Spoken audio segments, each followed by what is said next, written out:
Kisah-kisah yang anda dengar merupakan misteri jam 12. Tidak ada sebarang bukti yang boleh mengesahkan kebenarannya.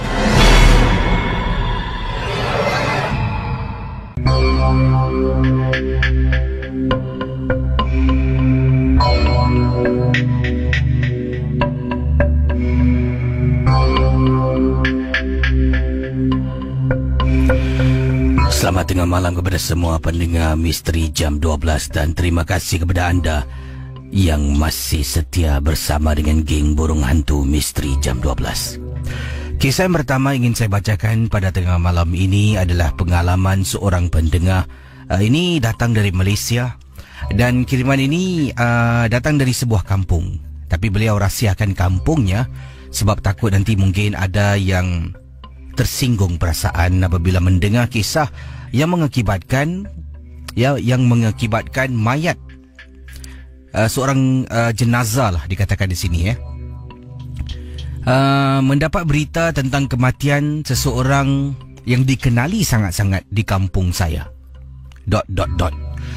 Dan orang ini seorang yang handal dari segi perubatan, ramai yang berjumpa dengan dia.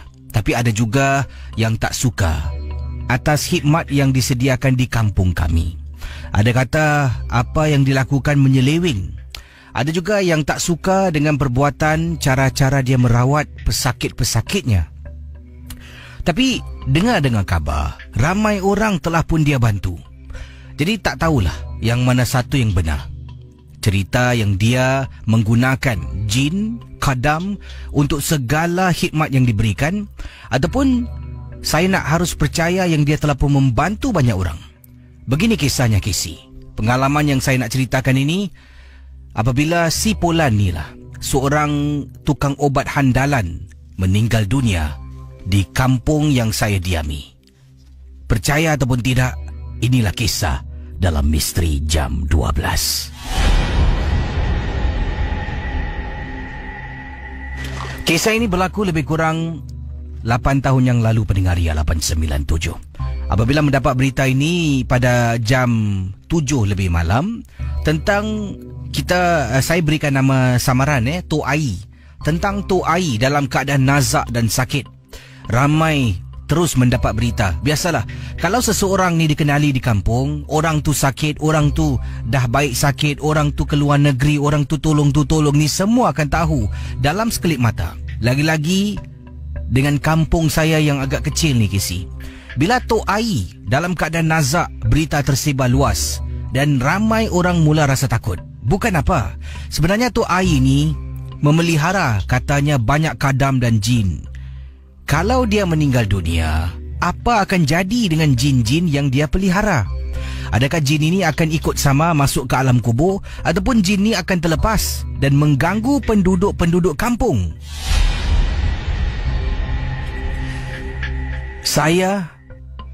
Saya di sini ingin berkongsi pengalaman. Pada malam jam 7 lebih malam mendapat berita tentang pemergian Tok Ai. Saya mula suruh anak dengan isteri saya duduk dalam rumah, jangan keluar. Dan juga ramai orang-orang kampung tak ada yang lepak dekat kedai kopi, dekat warung, tidak ada, Kisi. Semua masing-masing berada dalam rumah dan tidak ingin keluar. Dengar-dengar kabar bila Tok Ai ni meninggal dunia, difahamkan jin yang ada dalam tubuh Tok Ai, dalam jagaan Tok Ai akan terlepas antara dia menghembuskan nafas terakhir sampai sebelum subuh. Barang siapa yang berada di luar rumah, orang itu secara nak ataupun tidak akan memiliki saka jin yang dimiliki oleh arwahnya Tok Ai. Dipendekkan cerita, Casey, saya tak tahu sebenarnya adakah ini benar ataupun tidak, tapi saya rasa lebih baik saya berwaspada. Lebih baik saya menghalang sebelum ia terjadi, dan kalau nak merawat akan makan masa yang lama, Casey. Saya dah arahkan isteri duduk rumah, anak-anak duduk rumah, dan Casey bayangkan, anak dengan isteri dah tidur sebilik. Anak saya memang kalau tidur bilik berasingan. Saya ada 3 orang anak. Isteri dengan saya sebilik, anak saya yang lain Anak perempuan satu bilik 2 orang, anak lelaki satu lagi bilik seorang. Tapi malam tu kita tidur beramai-ramai. Isteri saya dalam bilik tidur dengan anak-anak atas lantai, tidur rapat-rapat kerana takut Casey. Bila tiba 12 lebih tengah malam, Assalamualaikum, saya dengar suara Tok Ai. Tok Ai ni orangnya suka merokok. Jadi bila dia berbual, suaranya, bila dia bercakap ni, suaranya agak garau dan basah. Jadi bila saya dengar dekat tingkap ada orang beri salam, suara serupa arwah yang telah pun meninggal dunia. Assalamualaikum.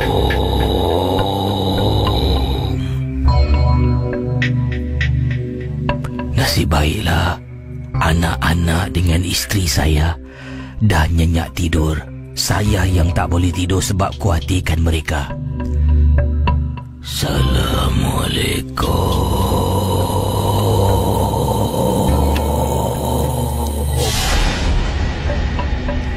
Pendengar Ria 897. Gangguan yang saya hadapi pada malam itu berlaku selama lebih kurang 15-20 minit. Selepas tu gangguan tu hilang. Mungkin dia bergerak ke tempat yang lain. Siapa yang berada dekat luar pada malam meninggalnya Tok Ai, nasib masing-masing lah. Betul Casey. Saya tak boleh cerita selebihnya sebab agak sensitif sedikit. Setakat di sini sajalah apa yang saya ingin beritahu. Kadang-kadang bila kita dengar kabar-kabar angin, ada baiknya juga kita berwaspada. Bukan nak percaya 100%, tapi berwaspada itu lebih baik daripada kita tidak indahkan segala kabar yang disampaikan. Ada baik kita bertanya pada orang yang lebih mengetahui. Kalau tidak pun, kita harus cuba undur ke belakang sedikit. Takut-takut berita kabar angin yang disampaikan adalah berita yang benar-benar berlaku. Kisah-kisah yang anda dengar merupakan misteri jam 12. Tidak ada sebarang bukti yang boleh mengesahkan kebenarannya. Itu adalah kisah yang dikirimkan kepada saya dalam rancangan Misteri Jam 12 di Ria 897. Saya akan bacakan satu lagi kisah, saudara. Terima kasih kepada pengirim kita yang bernama apa tadi itu? Dia gunakan nama samaran baiklah, Boy lah Terima kasih pada Boy yang sudi berkongsi pengalaman berlaku di seberang di salah sebuah kampung kecil di Malaysia.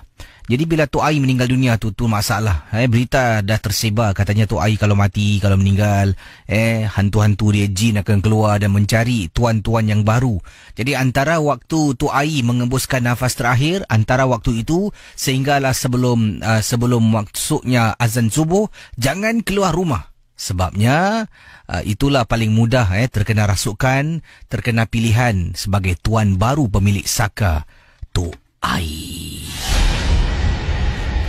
Baik saudara, terima kasih kepada anda yang sudi bersama dengan saya dan anda boleh hubungi saya sekarang di 669-11897 dan juga anda boleh kirimkan email kepada saya di alamat ria@mediacorp.com.sg. Betul ria@mediacorp.com.sg ataupun anda juga boleh email ke alamat misterijam12@gmail.com. Okey, satu lagi kisah ingin saya bacakan di sini. Pengalaman yang diceritakan oleh seorang pendengar. Dan ini adalah berkenaan dengan jiran sebelah lah. Ini daripada Kak Mala. Assalamualaikum Casey. Waalaikumsalam warahmatullahi ta'ala wabarakatuh. Kak Mala ingin berkongsi satu peristiwa dan pengalaman. Kisah yang menakutkan ini berlaku. Terpulanglah pada Casey dan juga pada semua pendengar Ria 897. Percaya dengan kisah yang Kak Mala nak ceritakan ini ataupun tidak. Pengalamannya begini Casey. Jiran sebelah Kak Mala setiap hari Khamis malam Jumaat. Hari ni hari apa Alamak.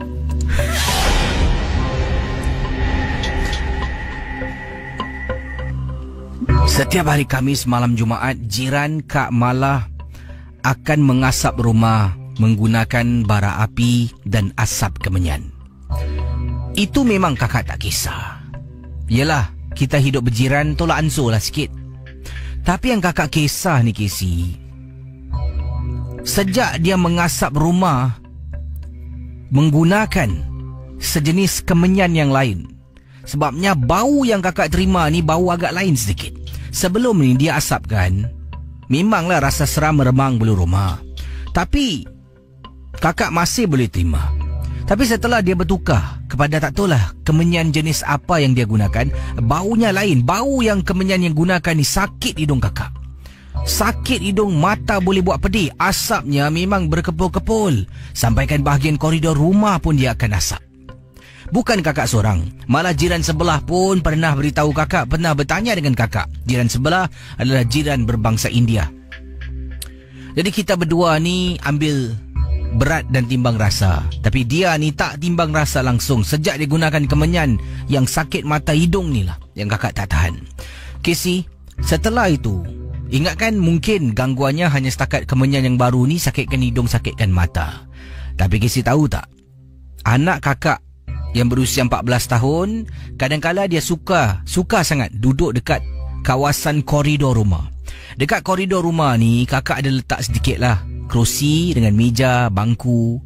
Kakak letak kapet, pasu bunga untuk setakat duduk luar santai. Yelah, rumah kita ni bukan rumah sebuah, rumah flat. Jadi nakkan halaman yang cantik, kakak decorate lah kat depan tu. Dan anak perempuan kakak 14 tahun suka duduk dekat depan tu untuk buat homework, kadang-kadang untuk berbual dengan teman, untuk lungsuri internet dan sebagainya. Kadang-kala anak kakak takut nak duduk luar. Kakak pernah bertanya dengan dia, kenapa belajar dekat dalam? Kan suka belajar dekat luar. Mula-mula kata tak dalam panas, dekat luar panas. Okey, kakak diam. Kemudian nampak lagi dia belajar dekat dalam. Dia kata panas. Okey. Lama-kelamaan kakak tanya pada anak kakak, beritahu mama betul-betul kenapa tak nak belajar dekat luar? Anak kakak terdiam seketika. Katanya rumah makmuk. Makmuk tu adalah makcik yang tinggal, jiran kita lah, yang tinggal dan dikatakan yang suka mengasapkan rumah hari Khamis malam Jumaat. Rumah makmuk, depan pintu rumah makmuk, kakak nampak ada orang perempuan ni diri. Rambut dia panjang sampai dekat lantai, tutup satu badan, kata anak kakak. Bila nampak? Katanya sejak seminggu lebih lepas. Dari itulah dia dah tak nak duduk luar, sebab benda tu selalu dekat luar rumah berdiri. Dan walaupun dia tak bergerak, tak ganggu, tapi takut bila berdiri dan ternampak benda tu yang rambut panjang menutupi seluruh anggota tubuhnya. Anak pun dipendekkan cerita, tidur. Malam tu kakak tengok TV sampai jam 10 lebih malam. Suami pun dah tidur. Kakak pun ke dapur lah cuci cawan suami yang tadi minum kopi. Dah cuci cawan, dah bersihkan sedikit lap singki air tu. Tergerak hati untuk tengok dari lubang pintu rumah jiran kakak. Sebabnya rumah kakak dengan jiran ni bertentangan antara satu sama lain. Dekat atas tingkat tu cuma ada 4 unit rumah saja. Kakak teropong, Casey, punyalah terperanjat. Kakak nampak, tapi tak tahulah mungkin sama benda tu tidak. Nampak macam ada benda hitam sangat sampai ke lantai. Adakah itu makhluk yang anak kakak ternampak ketika dia ulang kaji pelajaran? Kakak terkejut, terperanjat. Sampaikan kakak tercungap-cungap ketakutan. Kakak nak masuk bilik pun lampu ruang tamu kakak tak matikan sebab takut. Masuk dalam bilik, tutup pintu perlahan-lahan, naik atas katil, baca doa sebelum tidur dan kakak lelapkan mata. Ya Allah, Casey, sekarang ni masalahnya kakak nak tahu kemenyan jenis apa yang dia gunakan. Sebabnya bau dia sakit hidung dan pedih mata kakak. Terima kasih dan selamat tengah malam, Casey. Saudara, kisah-kisah yang bakal anda dengar dalam Misteri Jam 12. Anggaplah ia hanya satu hiburan. Tidak ada sesiapa yang boleh mengesahkan kebenarannya. Kalau anda rasa takut, perlahankanlah suara radio anda. Misteri Jam 12. Hanya satu hiburan. Baik saudara, terima kasih saya ucapkan kepada anda yang bersama dengan saya dalam rancangan MJ12 ya. Kita akan baca dan buka talian di 66911897. Di sini saya mohon maaf kalau mungkin penyampaian saya pada malam ini agak tidak begitu mantap seperti malam-malam yang telah pun berlalu lah. Sebabnya sistem yang kita gunakan di studio ataupun konti Ria 897 FM adalah sistem yang baru. Jadi saya masih belum lagi sesuaikan diri dengan butang-butang yang ada di hadapan saya ni. Sejak pukul 6 pagi tadi lah kami dah pun beralih ke sistem yang lebih dikatakan canggih dan lebih user friendly lah. Jadi user friendly pun kita kena tahu macam mana nak gunakan. Jadi inilah sistem yang baru saja ditukar di stesen Radio Ria. Harap maklum dan mohon maaf kalau mungkin saya sedang bercerita tersalah pecit butang ke Paham-paham je lah. Baik, kisah selanjutnya. Tadi dua kisah yang saya bacakan dan pengalaman dalam rancangan MJ12. Ingin saya berkongsi peristiwa ni. Daripada Yul, berkongsi pengalaman, kata Yul. Assalamualaikum KC. Waalaikumsalam warahmatullahi ta'ala wabarakatuh. Saya ingin ketengahkan peristiwa ni sebelum arwah ibu saya meninggal dunia, kata Yul. Arwah ibu saya ni dari hospital, duduk sana lebih kurang nak dekat 2 bulan. Dan setelah kita cakap dengan doktor, dan arwah ibu pada waktu itu merayu-rayu lah yang dia nak balik sangat. Akhirnya doktor benarkan dia pulang lah. Tapi doktor katakan yang arwah ibu memang tidak ada masa yang panjang. Jadi kita reda kalau betul waktu untuk ibu pergilah. Dan Casey, bila ibu pulang ke rumah, dia dah tak boleh berjalan lah. Waktu tu semua disurung dengan kerusi roda. Di rumah tu terbaring sahaja di atas katil. Dan dia hanya boleh komat kamit bercakap. Cakap pun tidak begitu jelas. Percakapannya agak sukar untuk kita faham kadang-kala. Jadi yang hairan bila dia bercakap, mungkin aku lapar. Macam tu mungkin lah nak cakap lapar tu. Tapi yang saya hairan, Casey, hairan sangat.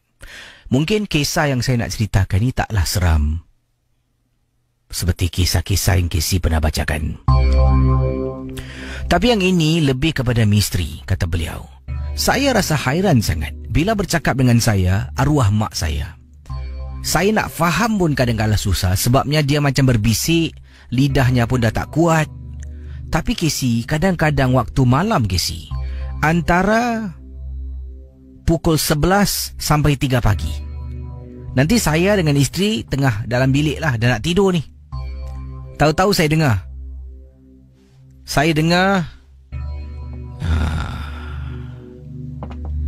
Agak-agak anda. Apa yang agaknya teman kita dengar Kata beliau, saya dengar dengan jelas. Yang isteri saya pun tegur, bang, siapa bang mengaji malam-malam bang? Bismillahirrahmanirrahim. Siapa pula ni? Saya bangun, keluar dari bilik. Suara itu datang daripada bilik arwah ibu saya, yang waktu itu sedang baring di atas katil dalam keadaan memang tidak begitu sihat. Saya menjenguk ke dalam bilik. Arwah ibu saya waktu itu matanya terbuka, tapi matanya tak kelip dan tak gerak kiri atau kanan. Dia membaca surah, Casey. Membaca surah ketika sedang baring di atas katil. Saya ni daripada berdiri nak periksa, saya sampaikan tak boleh bergerak sebabnya saya rasa terpegun sangat dengan suara arwah ibu saya pada waktu itu. Walaupun bila bercakap saya tak faham, saya tak boleh dengar, agak perlahan berbisik. Tapi bila dia baca surah, Casey, Masya Allah, Casey, katanya, ya ataupun lebih tepat lagi, Subhanallah ya, suaranya betul merdu sangat. Isteri sampai keluar bilik. Abang. Apa? Asal. Mak. Isteri pun menjenguk. Isteri pun terperanjat. Mak mengaji? Macam mana mak boleh mengaji Bila dia cakap kita tak faham. Ya Allah bang. Okey tak bang? Tak ada apa-apa lah. Biarlah mak mengaji, tak apa. Saya dengan isteri masuk bilik. Kesilat seminggu. 1 minggu setelah mak saya balik ke rumah. Dalam masa seminggu tu ada malam-malam mak saya akan terbangun dari jaga, akan membaca surah. Lat seminggu Kesi, mak saya meninggal dunia. Dan yang menghairankan sangat-sangat Kesi, bila dia meninggal dunia, seolah-olah dia tahu dia akan pergi. Tangan kiri dan kanan di atas dada.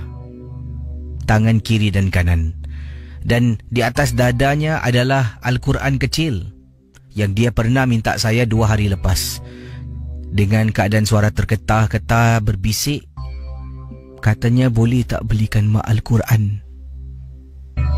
Saya cari yang kecil dan ringan. Dia ambil Al-Quran letak dekat dada sambil tangan kiri dan kanan memeluk Al-Quran. Itulah waktu mak saya menghembuskan nafas yang terakhir. Saya mohon maaf, kisah saya ini bukanlah nak bermegah diri, berbangga diri, bukan.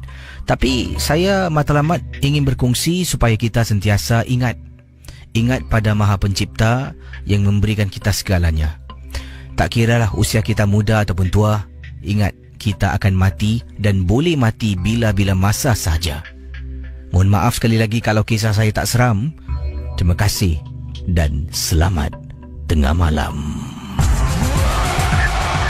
Saudara, kisah-kisah yang bakal anda dengar dalam Misteri Jam 12, anggaplah ia hanya satu hiburan. Tidak ada sesiapa yang boleh menyesatkan kebenarannya. Kalau anda rasa takut, perlahankanlah suara radio anda. Misteri Jam 12, hanya satu hiburan.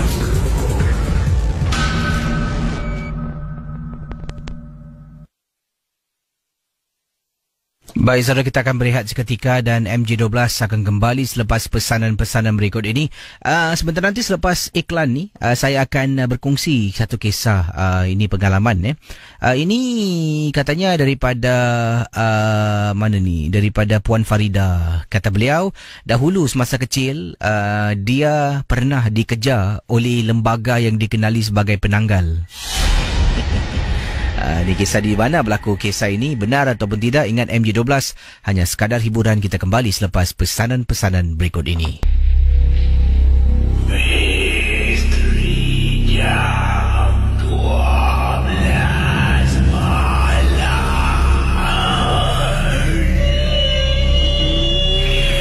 Misteri Jam 12.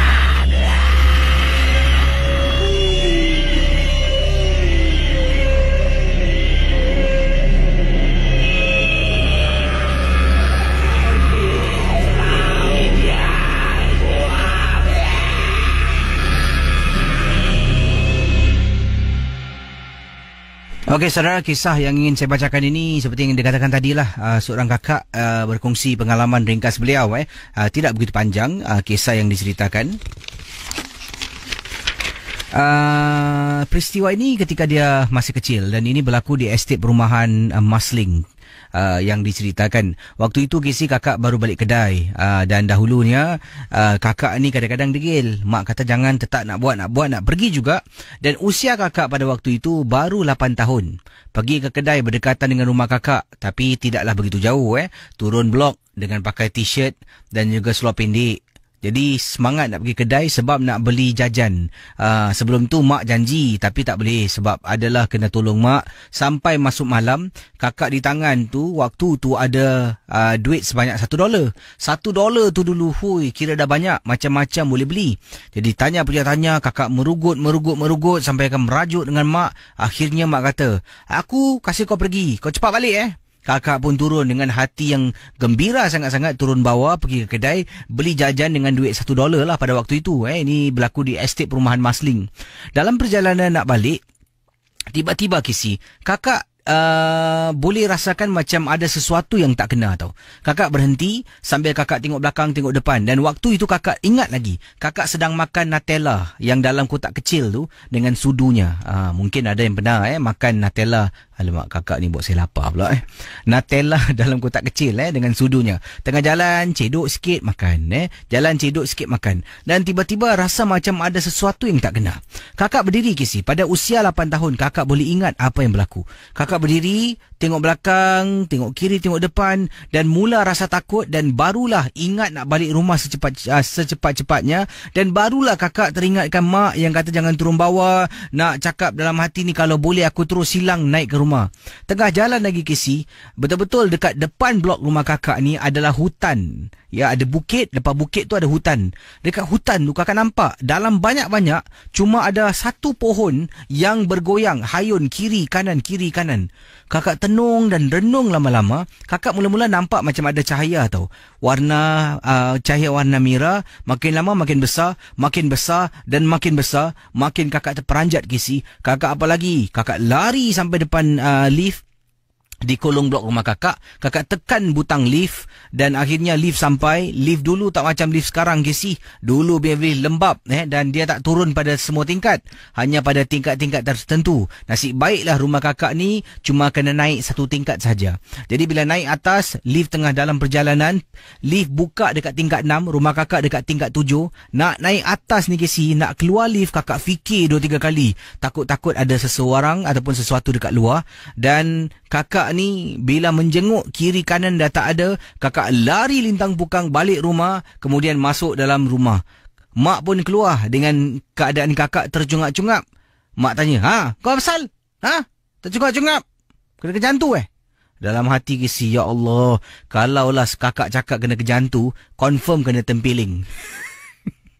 Itulah pengalaman Kisi. Terima kasih dan selamat tengah malam. Waduh, kecil-kecil pun dah kena kejantu ya.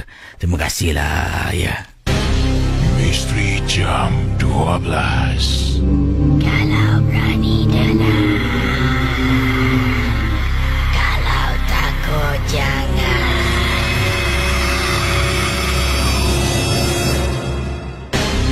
Misteri Jam 12. Kalau berani dalam, kalau takut jangan.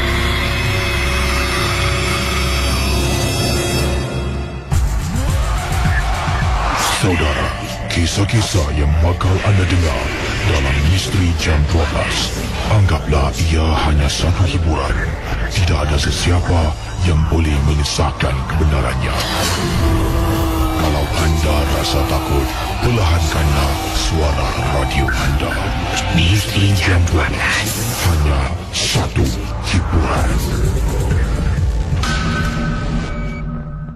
Selamat pagi kepada semua pendengar Ria 897. Terima kasih pada anda yang setia bersama dengan saya setiap malam menjadi pendengar rancangan Misteri Jam 12. Kisi menemani anda sampai jam 2 pagi nanti, lebih kurang 45 minit lagi sebelum saya akhiri tugas. Jadi terima kasih sekali lagi kerana menjadikan kami Ria 897 sebagai rancangan dan juga stesen hiburan, stesen informasi anda. Baik saudara, waktu sekarang ini saya akan kejap lagi saya akan bacakan kiriman-kiriman, tapi sekarang saya nak buka talian kepada anda yang sedang memantau, mungkin yang berada di Facebook. Ramai sedang berada di Facebook. Terima kasih saya ucapkan. Dan juga pada anda yang telah pun kirimkan email kepada saya, memberikan saya kata-kata semangat, kata-kata motivasi, kata-kata perangsang. Yalah, anda suka mendengar rancangan ini, telah pun menjadi teman bersama dengan rakan-rakan yang lain. Terima kasihlah sedikit sebanyak setiap kali saya baca kiriman email anda ni, yang memberikan kata-kata dorongan yang baik ni, yang membuat saya lebih semangat lagi untuk menyampaikan lebih banyak kisah, untuk mencari lebih banyak kisah untuk diketengahkan dalam rancangan Misteri Jam 12. Baik, kalau sudah bersedia, saya akan buka talian. Dipersilakan 669-11897, 669-11897. Saudara ingat, rancangan Misteri Jam 12 hanya hiburan sahaja. Jangan mudah percaya dan terikut-ikut dengan apa yang anda bakal dengar.